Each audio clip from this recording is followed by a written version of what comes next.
नमस्कार, मेरा नाम आशुतोष हुआ। आज रूसी क्रांति के अंतर्गत छोटे-छोटे पॉइंट्स हम लोग जानेंगे, जिसमें से एक इम्पोर्टेंट पॉइंट है, महत्वपूर्ण पॉइंट है, अक्टूबर 1917 की क्रांति। तो आइए देखते हैं कि अक्टूबर 1917 की क्रांति कैसे शुरू होता है, कैसे समाप्त होता है, उसके बीच में क्या-क्या कंडीशन आया, किस तरह से ये व्यवस्था को वहाँ लागू किया गया, कैसे हुआ।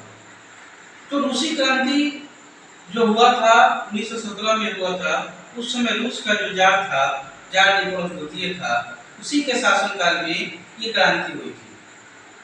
वहाँ पे बहुत से पार्टियां आई, बहुत से पार्टियां बनी, जिसमें सबसे महत्वपूर्ण पार्टियां थी लेनिन द्वारा बनाई गई बोल्शेविक पार्टी। तो ये जो है अक्टूबर 1917 की क्रांति फरवरी 1917 के बाद जो व्यवस्था लाई गई थी, या जार के हटने के बाद जो अंतरिम सरकार बनी थी, उस अंतरिम सरकार और बोल्शेविकों के बीच में जो टकराव उत्पन्न हुआ था, जो युद्ध हुआ था, जो बदलाव आया था, उसी के बारे में ये पॉइंट्स हम लोग पढ़ेंगे। यहाँ दिया हुआ जैसे कि जैसे जैसे अंतरिम सरकार और बोल्शेविकों के बीच में क्या होता है, टकराव बढ़ते जाता है। तो लेनिन को लग रहा था कि अंतरिम जो सरकार है ये तानाशाही थोप देगी।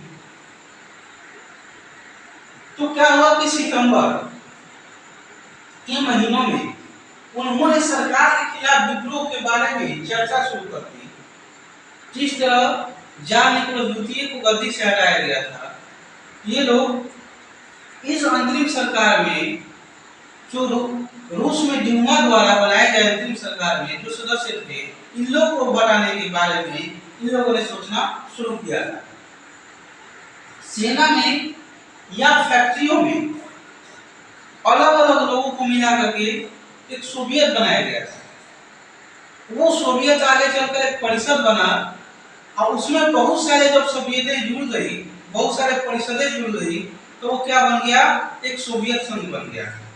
जो 1922 में सोवियत संघ की स्थापना हुई थी लेनिन द्वारा, और उसी सोवियत संघ का विघटन भी जो हुआ था 26 दिसंबर 1991 को, उस समय यूएसएसआर कहलाता था। यूएसएसआर का जो राष्ट्रपति था मिखाइल गोर्बाचेव के समय हुआ था। तो सेना और फैक्ट्री सोवियतों में मौजूद बोल्शेविक पार्टी को इकट्ठा किया गया। सेना में, फैक्ट्री में जितने भी लोग थे, सबको इकट्ठा किया गया जो बोल्शेविकों के समर्थक थे। लेकिन 16 अक्टूबर 1917 को लेनिन ने पेट्रोग्राद सोवियत और बोल्शेविक पार्टी को सत्ता पर कब्जा करने के लिए राजी कर दिया।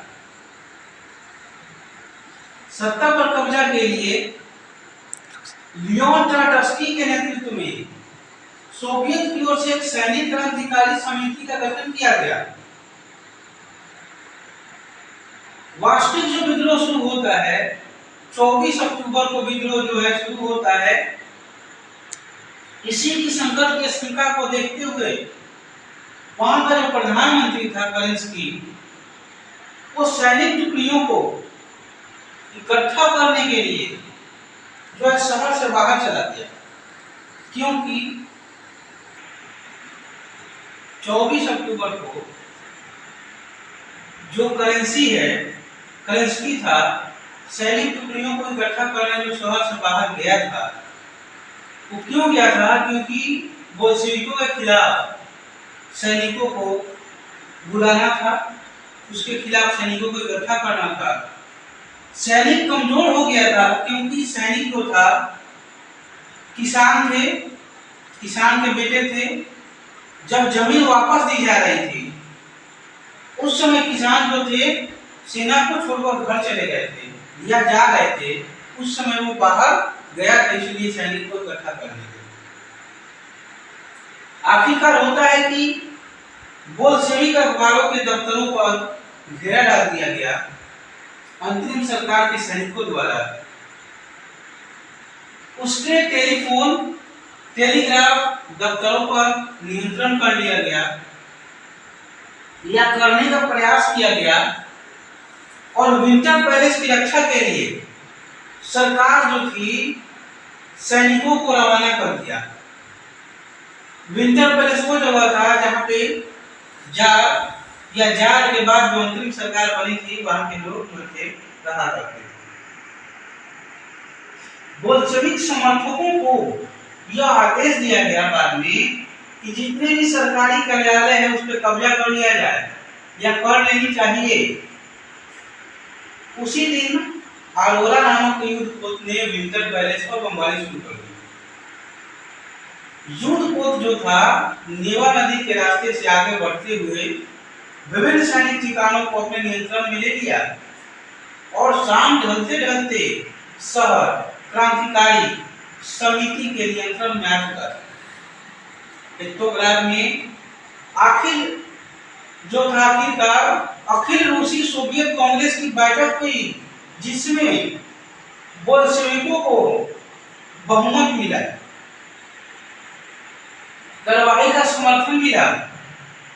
दोनों तरफ से उस कंडीशन में भी, उस स्थिति में भी दोनों तरफ से गोलीबारियां हुई, लेकिन दिसंबर आते आते आखिरकार मॉस्को पेट्रोग्राद इलाकों पर बोल्शेविकों का नियंत्रण स्थापित हो चुका था। इस प्रकार जो अक्टूबर 1917